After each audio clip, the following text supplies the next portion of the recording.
লন্ডনের TET modern জাদুঘরে বিখ্যাত মেক্সিকান শিল্পী ফ্রিদা কাহলোকে নিয়ে আয়োজিত প্রদর্শনী নিয়ে দর্শকদের বিপুল আগ্রহ দেখা গেছে।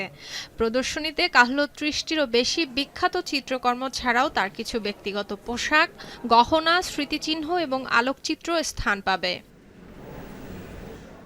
সমসাময়িকদের জন্য তো বটেই, তার পরবর্তী প্রজন্মের শিল্পীদের জন্য বিখ্যাত মেক্সিকান শিল্পী ফ্রিদা কাহলো একটি অনুপ্রেরণার নাম। আত্মপ্রতিকৃতিতে তার আবেগঘন অভিব্যক্তি, আপোষহীন মানসিকতার প্রকাশ দর্শকদের অভিভূত করে। এসব কিছুই তাকে ইতিহাসের অন্যতম প্রভাবশালী শিল্পী থেকে বৈশ্বিক আইকনে পরিণত করেছে। I think a huge influence, and it's crescendoed over the years. I think in her lifetime she was the wife of the most famous artist at the time, Diego Rivera. But really, since her death, she's eclipsed Diego Rivera in fame. She addressed her own personal suffering, emotionally and physical suffering, in her work. I think many people identify with that. And through all of that, her sense of strength and resilience is quite unique. And I think she pioneered a genre of self-portraiture that has had a huge influence on artists in the last generation.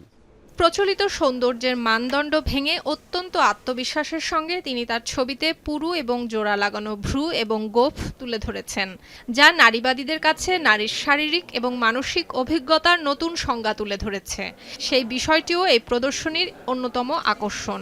She had a very difficult time recovering and suffering from the accident that she was in when she was a teenager, older teenager. And so I put nails in the heart because that is her heart in pain. Inside the bottom of the nicho, we call it a nicho, the box, there's a baby being born. She had a miscarriage, and that was very painful for her. প্রদর্শনীর মূল আকর্ষণ হিসেবে আরও থাকছে ফ্রিদার বিখ্যাত মখমলের পোশাক পরিহিত আত্মপ্রতিকৃতি the frame এবং memory the heart. So this is an ofrenda to Frida Kahlo because I learned about her when I was an undergraduate student at the university, and I was very impressed with her artwork because her portraits were so clear to the front, and also because I recognized her eyebrows. They were very much like mine were when I was young. শৈশবের polio এবং 18 বছর বয়সে এক ভয়াবহ বাস দুর্ঘটনার পর তাকে দীর্ঘ সময় বিছানায় শুয়ে কাটাতে হয়। এই নিঃসঙ্গতায় তিনি বিছানার চাদোয়ার নিচে একটি আয়না বসিয়ে নিজের ছবি আঁকা শুরু করেন। তার শিল্পকর্মতে ব্যক্তিগত দুঃখ, শারীরিক যন্ত্রণা এবং মানুষের ভেতরের ক্ষতের এক নিখুঁত এবং সাহসী প্রতিফলন দেখা যায়।